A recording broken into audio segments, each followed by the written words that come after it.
Audiobook Science Class 8 Page 157 Chapter 13 Sound. How do you come to know that a period is over in your school? You come to know easily that someone is at your door when he knocks or you hear the sound of the doorbell. Most of the time you can make out that someone is approaching you by just hearing the footsteps. You might have played a game called hide and seek. In this game, a person is blindfolded and has to catch the remaining players.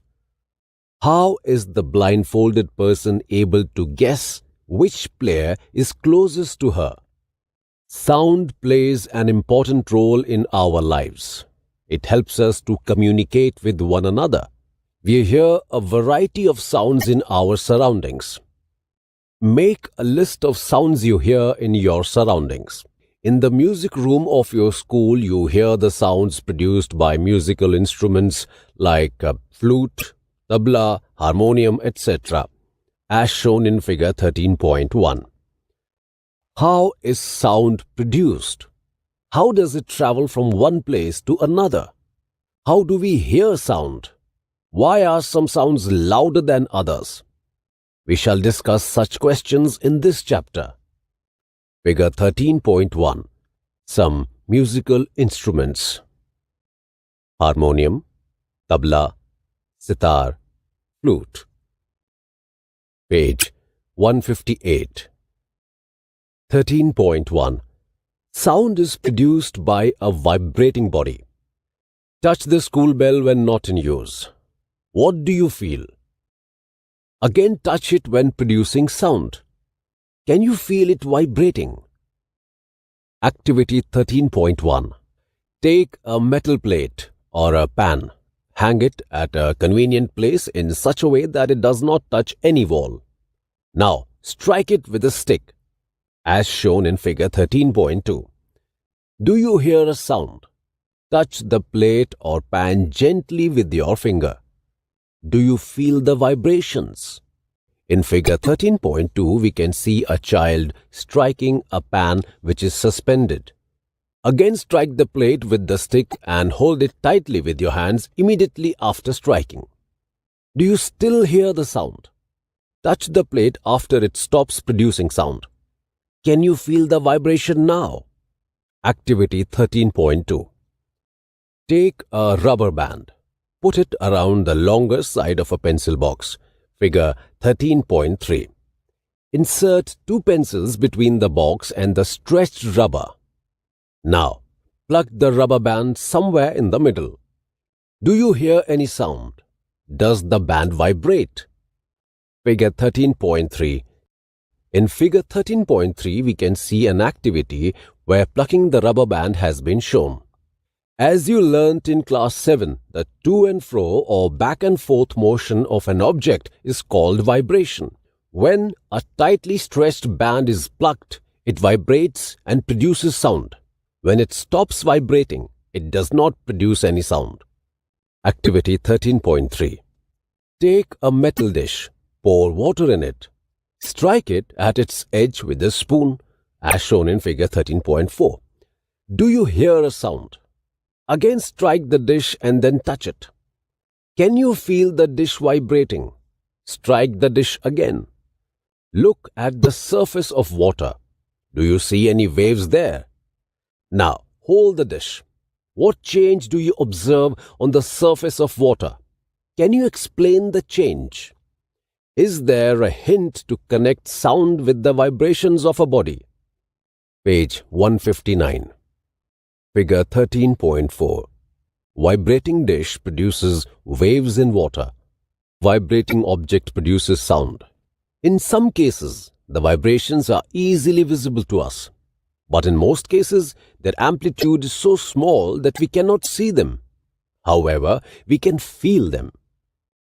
Activity 13.4. Take a hollow coconut shell and make a musical instrument ektara. You can also make it with the help of an earthen pot, as shown in figure 13.5. Play this instrument and identify its vibrating part. Figure 13.5. Iktara. Make a list of familiar musical instruments and identify their vibrating parts. A few examples are given in Table 13.1. Complete rest of the table. Table 13.1. Musical instruments and their vibrating parts. The table has 3 columns. First, serial number. Second, musical instrument. And third, vibrating part producing sound. Serial number 1. Musical instrument, veena. Vibrating part producing sound, stretched string. Serial number 2. Musical instrument, tabla. Vibrating part producing sound, stretched membrane. For your convenience, we have completed 2 rows. Now, make the table in your notebook and complete it by giving correct answers. Many of you might have seen the manjira, cymbals, the ghatam, and the noot, mud pots, and the khartal. These musical instruments are commonly used in many parts of our country. These instruments are simply beaten or struck, as shown in figure 13.6. Can you name a few other musical instruments of this type? You too can make a musical instrument. Figure 13.6. A few more musical instruments. The first image is of a manjira and the second one is of ghatam. Page 160. Activity 13.5. Take 6 to 8 bowls or tumblers. Fill them with water up to different levels, increasing gradually from one end to the other. Now take a pencil and strike the bowls gently. Strike all of them in succession. You will hear pleasant sounds. This is your Jal Tarang, as shown in figure 13.7. Figure 13.7. Jal Tarang. When we pluck the string of an instrument like the sitar, the sound that we hear is not only that of the string. The whole instrument is forced to vibrate, and it is the sound of the vibration of the instrument that we hear. Similarly, when we strike the membrane of a mridangam, the sound that we hear is not only that of the membrane, but of the whole body of the instrument. Now, Paheli has a question.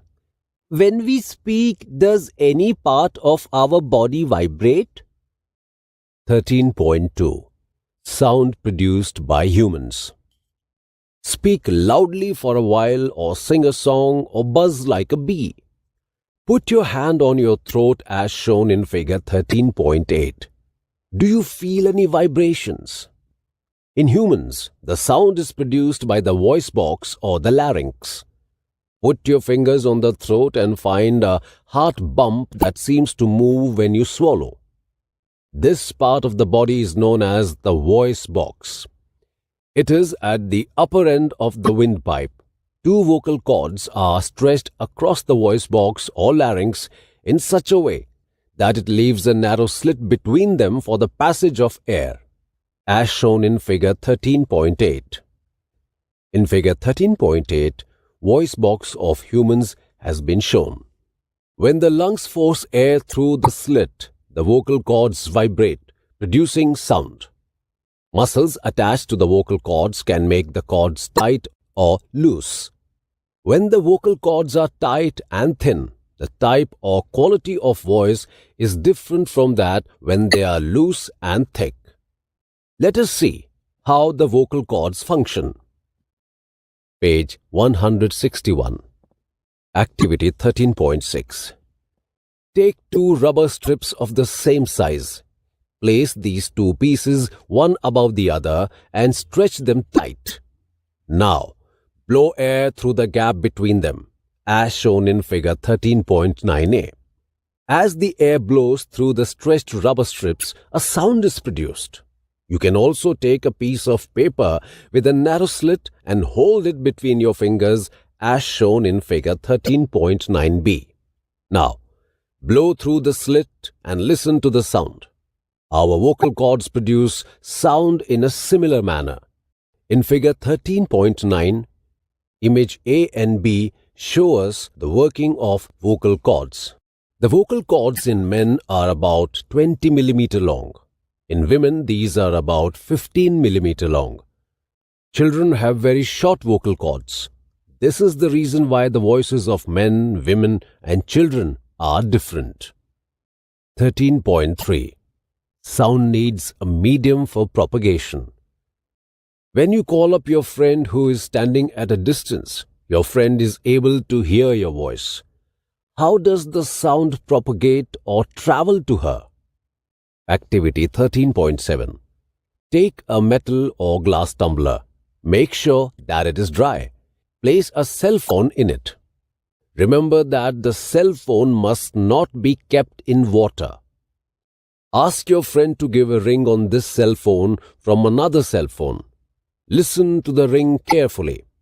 Now, surround the rim of the tumbler with your hands, as shown in figure 13.10. Put your mouth on the opening between your hands. Indicate to your friend to give a ring again. Listen to the ring while sucking air from the tumbler. Does the sound become fainter as you suck air? Remove the tumbler from your mouth. Does the sound become loud again? Figure 13.10. Sound needs a medium to travel. Page 162. Can you think of an explanation? Is it possible that the decreasing amount of air in the tumbler had something to do with decreasing loudness of the ring? Indeed, if you had been able to suck all the air in the tumbler, you will not listen any sound. Actually, sound needs a medium to travel. When air has been removed completely from a vessel, it is said that there is a vacuum in the vessel. The sound cannot travel through a vacuum. Does sound travel in liquids? Let us find out. Activity 13.8. Take a bucket or a bathtub. Fill it with clean water. Take a small bell in one hand. Shake this bell inside the water to produce sound. Make sure that the bell does not touch the body of the bucket or the tub. In figure 13.11, an experiment shows how sound travels through water. Place your ear gently on the water surface, as shown in figure 13.11. Be careful, the water should not enter in your ear.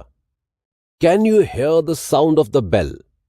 Does it indicate that sound can travel through liquids? Haley says, "Oh, that is how whales and dolphins might be communicating underwater." Let us find out if sound can travel through solids also. Activity 13.9.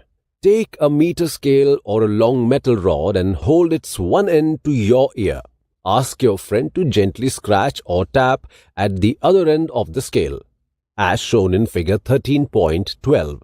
The image in figure 13.12 shows how sound travels through a meter scale. Can you hear the sound of the scratching? Ask your friends around you if they were able to hear the same sound. Page 163. You can also perform the above activity by placing your ear at one end of a long wooden or metallic table and asking your friend to gently scratch the other end of the table, as shown in figure 13.13. Figure 13.13. In figure 13.13, an experiment shows how sound can travel through solids. We find that sound can travel through wood or metal. In fact, sound can travel through any solid. You can perform interesting activities to show that sound can also travel through strings. Have you ever made a toy telephone, as shown in figure 13.14? Can you say that sound can travel through strings? Figure 13.14. A toy telephone. We have learnt so far that vibrating objects produce sound and it is carried in all directions in a medium. The medium could be a gas, a liquid, or a solid. How do we hear it? 13.4. We hear sound through our ears. The shape of the outer part of the ear is like a funnel. When sound enters it, it travels down a canal at the end of which there is a thin stretched membrane. It is called the ear drum. It performs an important function. To understand what the eardrum does, let us build a tin can model of the eardrum. Activity 13.10. Take a plastic or tin can, cut its ends. Stretch a piece of rubber balloon across one end of the can and fasten it with a rubber band. Put 4 or 5 grains of dry cereal on the stretched rubber. Now ask your friend to speak "Hurry, hurry" from the open end as shown in figure 13.15. Observe what happens to the grain. Why do the grains jump up and down? Figure 13.15. Understanding action of an eardrum. Page 164. The eardrum is like a stretched rubber sheet. Sound vibrations make the eardrum vibrate as shown in figure 13.16. The eardrum sends vibration to the inner ear. From there, the signal goes to the brain. That is how we hear. In the images in figure 13.16, which depicts a human ear, we can see inner ear and eardrum. Paheli says, we must never put a sharp, pointed or hard thing into our ear. It can damage the eardrum. The damaged eardrum can impair hearing. 13.5. Amplitude, time period and frequency of a vibration. We have learnt that the to and fro motion of an object is known as vibration. This motion is also called oscillatory motion. You have already learnt in earlier classes about the oscillatory motion and its time period. The number of oscillations per second is called the frequency of oscillation. Frequency is expressed in hertz. Its symbol is Hz. A frequency of 1 hertz is 1 oscillation per second. If an object oscillates 20 times in 1 second, what would be its frequency? You can recognize many familiar sounds without seeing the objects producing them. How is it possible? These sounds must be different to enable you to recognize them. Have you ever thought what factors make them different? Amplitude and frequency are 2 important properties of any sound. Can we differentiate sounds on the basis of their amplitudes and frequencies? Loudness and pitch. Activity 13.11. Take a metallic tumbler and a tablespoon. Strike the tablespoon gently at the brim of the tumbler. Figure 13.17. Thermocol ball touching the vibrating glass tumbler. Page 165. Hear the sound produced. Now bang the spoon on the tumbler and hear the sound produced again. Is the sound louder when the tumbler is struck hard? Now, suspend a small thermocol ball touching the rim of the tumbler, as shown in figure 13.17. Vibrate the tumbler by striking it. See how far the ball is displaced. The displacement of the ball is a measure of the amplitude of vibration of the tumbler. Now, strike the tumbler gently and then a little harder. Compare the amplitudes of vibrations of the tumbler in the 2 cases. In which case is the amplitude larger? Loudness of sound is proportional to the square of the amplitude of the vibration producing the sound. For example, if the amplitude becomes twice, the loudness increases by a factor of 4. The loudness is expressed in a unit called decibel, dB. The following table gives some idea of the loudness of sound coming from various sources. Normal breathing, 10 dB. Soft whisper at 5 30 dB. Normal conversation, 60 dB. Busy traffic, 70 dB. Average factory, 80 dB. Above 80 dB, the noise becomes physically painful. The loudness of sound depends on its amplitude. When the amplitude of vibration is large, the sound produced is loud. When the amplitude is small, the sound produced is feeble. Compare the sound of a baby with that of an adult. Is there any difference? Even if two sounds are equally loud, they differ in some way. Let us see how. Bujo says, I wonder why my voice is different from that of my teacher. The frequency determines the shrillness or pitch of a sound. If the frequency of vibration is higher, we say that the sound is shrill and has a higher pitch. If the frequency of vibration is lower, we say that the sound has a lower pitch. For example, the drum vibrates with a low frequency. Therefore, it produces a low-pitched sound. Figure 13.18. Frequency determines the pitch of a sound. Page 166. On the other hand, a whistle has a high frequency and therefore produces a sound of higher pitch, as shown in figure 13.18.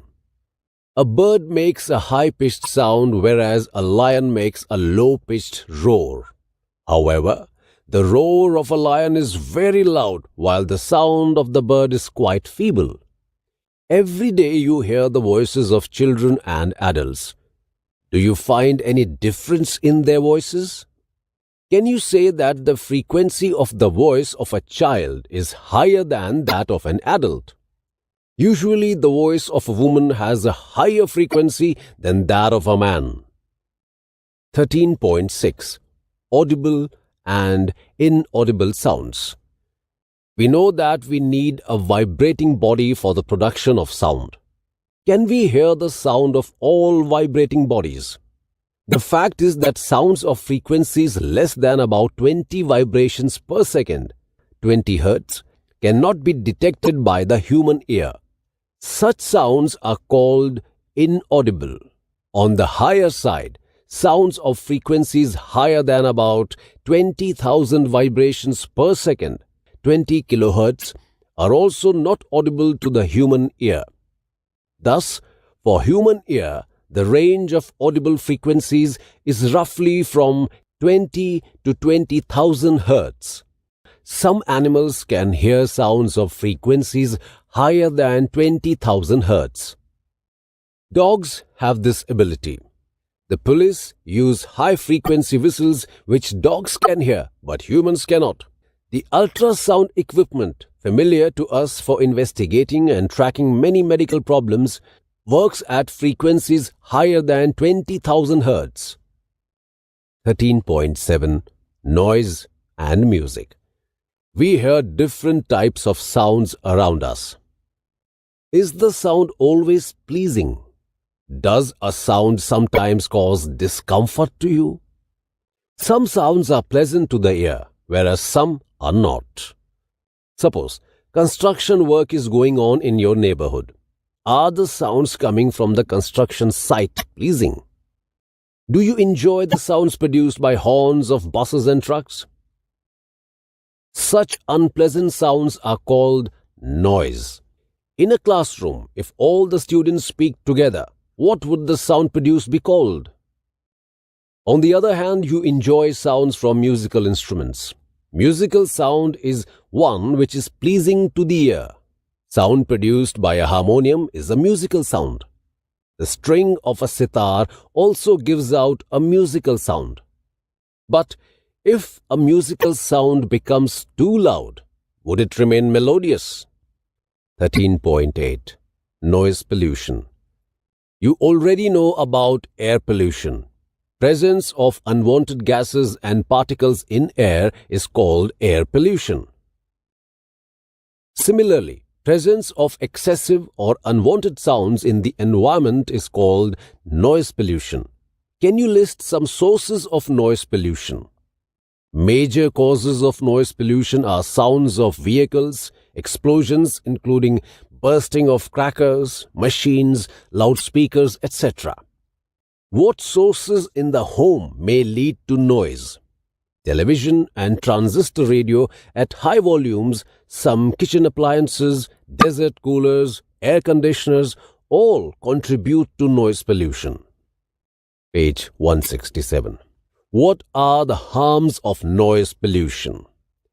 Do you know that presence of excessive noise in the surroundings may cause many health-related problems? Lack of sleep, hypertension, high blood pressure, anxiety, and many more health disorders may be caused by noise pollution. A person who is exposed to a loud sound continuously may get temporary or even permanent impairment of hearing. Measures to limit noise pollution. To control noise, we must control the sources of noise. How can this be achieved? For this, silencing devices must be installed in aircraft engines, transport vehicles, industrial machines, and home appliances. How can the noise pollution be controlled in a residential area? All noisy operations must be conducted away from any residential area. Noise-producing industries should be set up away from such areas. Use of automobile horns should be minimized. TV and music systems should be run at low volumes. Trees must be planted along the roads and around buildings to cut down on the sounds reaching the residents, thus reducing the harmful effects of noise pollution. Hearing impairment. Total hearing impairment, which is rare, is usually from birth itself. Partial disability is generally the result of a disease, injury, or age. Children with impaired hearing need special care. By learning sign language, such children can communicate effectively. Because speech develops as the direct result of hearing, a child with a hearing loss may have defective speech also. Technological devices for the hearing impaired have made it possible for such persons to improve their quality of life. Society can do much to improve the living environment for the hearing impaired and help them live normal lives. Page 168. Keywords. Amplitude, eardrum, frequency, hertz, Hz, larynx, loudness, noise, oscillation, pitch, time period, vibration, voice box, windpipe. What you have learnt. Sound is produced by vibrating objects. In human beings, the vibration of the vocal cords produces sound. Sound travels through a medium, gas, liquid, or solid. It cannot travel in vacuum. The eardrum senses the vibrations of sound. It sends the signals to the brain. This process is called hearing. The number of oscillations or vibrations per second is called the frequency of oscillation. The frequency is expressed in hertz, Hz. Larger the amplitude of vibration, the louder is the sound. Higher the frequency of vibration, the higher is the pitch, and shriller is the sound. Unpleasant sounds are called noise. Excessive or unwanted sounds lead to noise pollution. Noise pollution may pose health problems for human beings. Attempts should be made to minimize noise pollution. Plantation on the roadside and elsewhere can reduce noise pollution. Exercises. 1. Choose the correct answer. Sound can travel through A. Gases only, B. Solids only, C. Liquids only, D. Solids, liquids, and gases. 2. Voice of which of the following is likely to have minimum frequency? A. Baby girl, B. Baby boy, C. A man, D. A woman. Page 169. 3. In the following statements, tick T against those which are true and F against those which are false. A. Sound cannot travel in vacuum. T or F. B. The number of oscillations per second of a vibrating object is called its time period. T or F. C. If the amplitude of vibration is large, sound is feeble. T or F. D. For human ears, the audible range is 20 Hz to 20,000 Hz, T or F. E. The lower the frequency of vibration, the higher is the pitch, T or F. F. Unwanted or unpleasant sound is termed as music, T or F. G. Noise pollution may cause partial hearing impairment, T or F. 4. Fill in the blanks with suitable words. A. Time taken by an object to complete one oscillation is called blank. B. Loudness is determined by the blank of vibration. C. The unit of frequency is blank. D. Unwanted sound is called blank. E. Shrillness of a sound is determined by the blank of vibration. 5. A pendulum oscillates 40 times in 4 seconds. Find its time period and frequency. 6. The sound from a mosquito is produced when it vibrates its wings at an average rate of 500 vibrations per second. What is the time period of the vibration? 7. Identify the part which vibrates to produce sound in the following instruments. A. Dholak. B. Sitar. C. Flute. 8. What is the difference between noise and music? Can music become noise sometimes? 9. List sources of noise pollution in your surroundings. 10. Explain in what way noise pollution is harmful to human. 11. Your parents are going to buy a house. They have been offered one on the roadside and another 3 lanes away from the roadside. Which house would you suggest your parents should buy? Explain your answer. 12. Sketch larynx and explain its function in your own words. 13. Lightning and thunder take place in the sky at the same time and at the same distance from us. Lightning is seen earlier and thunder is heard later. Can you explain why? Page 170. Extended learning, activities and projects. 1. Visit the music room of your school. You may also visit musicians in your locality. Make a list of musical instruments. Note down the parts of these instruments that vibrate to produce sound. 2. If you play a musical instrument, bring it to the class and demonstrate how you play it. 3. Prepare a list of famous Indian musicians and the instruments they play. 4. Take a long thread. Place your hands over your ears and get someone to place this thread round your head and hands. Ask her to make the thread taut and hold its ends in one hand. Now ask her to draw her finger and thumb tightly along the thread, as shown in figure 13.19. Can you hear a rolling sound like that of a thunder? Now, repeat the activity while another friend stands near both of you. Can he hear any sound? Figure 13.19. 5. Make 2 toy telephones. Use them as shown in figure 13.20. Make sure that the 2 strings are taut and touch each other. Let one of you speak. Can the remaining 3 persons hear? See how many more friends you can engage in this way. Explain your observations.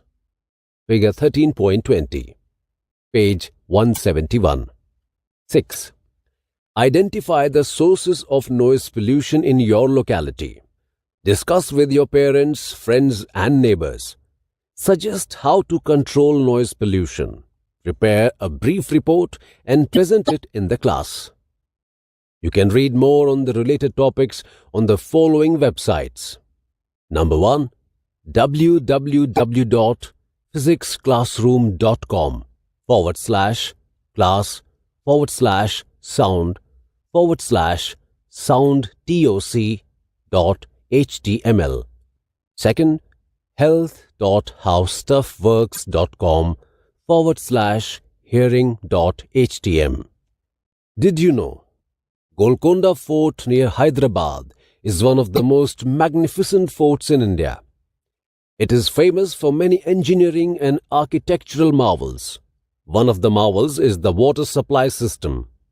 But perhaps more astonishing is a dome near the entrance to the fort. A hand clap at a particular point under the dome reverberates and can be heard at the highest point of the fort, about a kilometer away. This was devised as a warning system.